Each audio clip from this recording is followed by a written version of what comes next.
असम की जनता हमारे साथ है, ये दावा किया है बीजेपी के राष्ट्रीय अध्यक्ष जेपी नड्डा ने। कांग्रेस पर असम की जनता को विश्वास नहीं है। असम के 2 चरणों में बीजेपी आगे है, यानी अभी तक के जो 2 चरण के चुनाव हुए हैं उसमें भारतीय जनता पार्टी आगे चल रही है। सुनिए क्या कुछ कहा उन्होंने। मैं बहुत स्पष्ट शब्दों में कहना चाहता हूं, मुझे अभी पूरे आंकड़े ठीक से याद नहीं है, लेकिन अप्रॉक्सीमेटली 59 लाख टॉयलेट्स बने हैं स्वच्छ भारत अभियान के तहत। तो हमने तो किसी का धर्म नहीं पूछा, मोदी जी ने तो किसी का धर्म नहीं पूछा। सबका साथ, सबका विकास, सबका विश्वास। 36 लाख के आसपास गैस सिलेंडर के कनेक्शंस दिए हैं। हमने तो किसी से धर्म नहीं पूछा। सबको साथ, सबका विकास, सबका विश्वास। इसलिए समाज के सभी वर्गों का, जो गरीब है बेचारा, ये आयुष्मान भारत, कौन लोग आते हैं, रेड़ी वाला, फेड़ी वाला, रिक्शा वाला, ऑटो रिक्शा वाला, मेड सर्वेंट, रैग पिकर्स, ये गरीब लोग हैं, ये किसी भी धर्म के हों।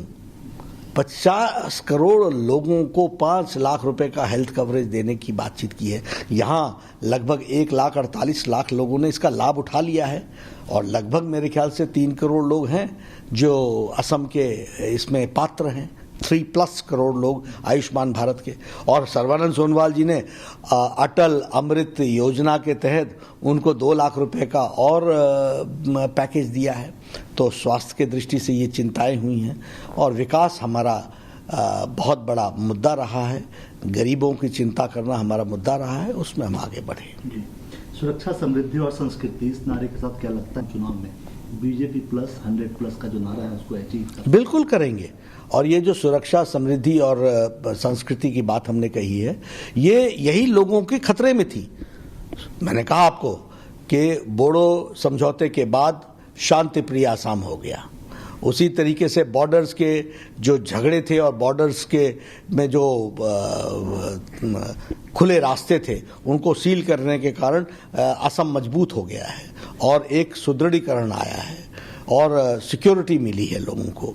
अगर मैं समृद्धि की बात करूं तो मैंने आपको पहले कहा कि एक विकास की एक नई कहानी लिखी जा रही है। और अगर मैं संस्कृति की रक्षा की बात करूं, किसी ने नाम घर की, क्षत्र की चिंता नहीं की थी, किसी ने असम के भाषा की चिंता नहीं की थी।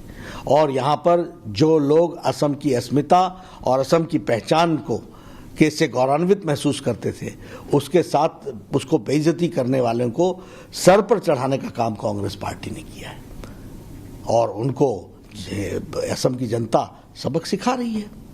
सर, आप पश्चिम बंगाल चलते हैं, वहाँ आप सभाएं की हैं, जीत के प्रति कितनी उम्मीद आपको दिखती है पश्चिम बंगाल में? देखिए, पश्चिम बंगाल के नतीजे इस बार, सरकार तो बनी रही है लेकिन नतीजे चौंकाने वाले आएंगे। और मैं आपको बता दूं कि जनता पार्टी से आगे निकल गई है।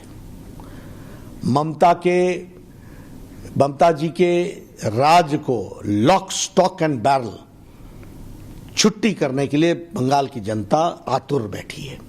और पहले 2 चरण में एक तरफा टीएमसी साफ और बीजेपी आ रही है, ये साफ हो गया है। नंदीग्राम में भी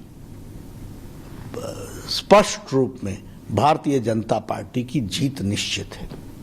ऐसी भी खबर है कि वो शायद दूसरा सीट भी तलाश रही है, उसको कुछ ये उनकी रणनीति है, वो जाने, लेकिन हमारे पास तो सूचनाएं हैं कि वो तलाश कर रही हैं। ये उनके ही लोगों ने मुझे सूचित किया है, ये उन्हीं के लोग बता रहे हैं, उनके घर के लोग बता रहे हैं। तो ये वो जाने, मैं उसकी कोई गारंटी नहीं लेता हूं, लेकिन हाँ, नंदीग्राम वो हार रही हैं, ये तय है। सर, साउथ इंडिया की बात करें, वहां चूंकि पार्ट नहीं करते थे, लेकिन इस बार आप हो या तमाम बड़े नेता लगातार साउथ इंडिया में मेहनत करें, क्या कुछ जमीन पिछले 5 सालों में वहां तैयार हुई है जिस पर भाजपा की फसल उग सकती है? देखिए, भारतीय जनता पार्टी ने मोदी जी के नेतृत्व में और उसके बाद अमित शाह जी ने उसकी योजना बनाई जिसको हम सब लोग मिलकर के आगे बढ़ा रहे हैं। वो सारे भारत में भारतीय जनता पार्टी का कमल खिलना चाहिए। इसलिए साउथ हम छोड़ दें, संभव नहीं है। इसलिए साउथ में भी हम लोगों ने जोर लगाया है और हमको तमिलनाडु में एआईडीएमके के साथ हम सरकार बनाएंगे। पुडुचेरी में हम एनडीए की सरकार बना रहे हैं बड़े स्पष्ट शब्दों में। और केरला में भी हम एक शक्ति के रूप में उभरने वाले हैं और इसके लिए हम पूरी ताकत लगा रहे हैं। और मोदी जी के प्रति लोगों की बहुत बड़ी आस्था है। तमिलनाडु में the most popular leader accepted is Narendra Modi ji. Puducherry में it is Modi ji. The popularity of Modi ji in Kerala is maximum. Nobody stands. तो हम इसका सदुपयोग भी करेंगे और निश्चित रूप से इसका मतलब कि मोदी जी की पॉपुलैरिटी से हमको ये समझ में आता है कि उनके नीतियों के प्रति उन्होंने हामी भरी है. सर, लगातार सुनते हैं जब भी चुनावी रैली होती है, आप एक चीज लगातार कहते हैं, कहीं राज्य में भी चुनाव हो तो सबसे ज्यादा चर्चा आप करते हैं कि प्रधानमंत्री मोदी जी के चेहरे पे हम चुनाव लड़ रहे हैं. इसके पीछे की कोई वजह है कि लगातार प्रधानमंत्री मोदी जी के नाम का इस्तेमाल ही राज्यों के चुनाव में भी होता है? नहीं, देखिए, मैं आपको बताऊं कि हमारे यहाँ मोदी जी ने राजनीति में राजनीति की परिभाषा बदल दी. He has change the definition of politics और राजनीति की संस्कृति बदल दी. और हमारी नहीं, सभी अन्य पार्टियों की. जो लोग जात की बात करते थे आज विकास की बात कर रहे हैं. जो लोग भाई भतीजावाद की बात करते थे वो अभी विकास का मुखौटा लेकर के चल रहे हैं. जो लोग मेवा खाते थे और खाने के लिए आतुर रहते हैं, अभी भी मौका मिलेगा तो खाएंगे, वो सेवा की बात करने लगे हैं. This is all because Modi ji has change the definition of politics. He has change. उन्होंने भारत की राजनीति की परिभाषा बदल दी. ये छोटी घटना नहीं है. प्रधानमंत्री का ये कहना कि मैं प्रधान सेवक हूं, और कहना ही नहीं, करके दिखाना. 6 years एक छुट्टी नहीं लेना, दिन रात काम करना. और इसमें कोई दो राय नहीं है. आज हमें बड़ा गौरवान्वित महसूस होता है. एक 2014 के पहले पिछलग्गू भारत, भ्रष्टाचारी भारत, पॉलिसी पैरालिसिस भारत, आज भारत दुनिया में अपनी आन बान और शान के साथ चमक रहा है. दुनिया में हर भारतीय, कोई भी किसी देश के दुनिया के किसी कोने में हो, गर्व से के साथ कह रहा है I am Indian and I love prime minister Modi. आप ये कोरोना की संक्रमण हुआ, आप बताइए, अमेरिका के चुनाव का मुद्दा कोरोना का मैनेजमेंट था कि नहीं था? आप बताइए, यूरोप हमसे ज़्यादा स्वास्थ्य में स्ट्रांग है और उसकी व्यवस्थाएं हमसे स्ट्रांग हैं, लेकिन वो लड़खड़ा गया कि नहीं लड़खड़ा गया? असहाय महसूस हुआ कि नहीं हुआ? आप बताइए, वेस्टर्न कंट्रीज जो हमसे स्वास्थ्य में अच्छी थी, उन्होंने अपने आप को असहाय महसूस किया. और ये भारत 130 करोड़ का देश, इसको मोदी जी के नेतृत्व में लॉकडाउन भी लगा. आज हम 2500 कोविड डेडिकेटेड हॉस्पिटल के साथ खड़े हैं. आज 5 लाख पर्सनल प्रोटेक्शन इक्विपमेंट हम बना रहे हैं. आज हमारी 14 लाख से 15 लाख डेली टेस्टिंग कैपेसिटी बन गई है. आज हमारी मॉर्टेलिटी रेट सबसे कम है और हमारी रिकवरी रेट सबसे ज़्यादा है. और हमने 150 देशों को पैरासीटामोल और HCQ की मेडिसिन दी. और कभी सोचा था आपने कि भारत वैक्सीन बनाएगा? भारत तो पहले से ही इंतजार में बैठा होता था यूपीए के टाइम में कि कोई दे दो, किसी भी तरीके से दे दो, कुछ भी कर दो.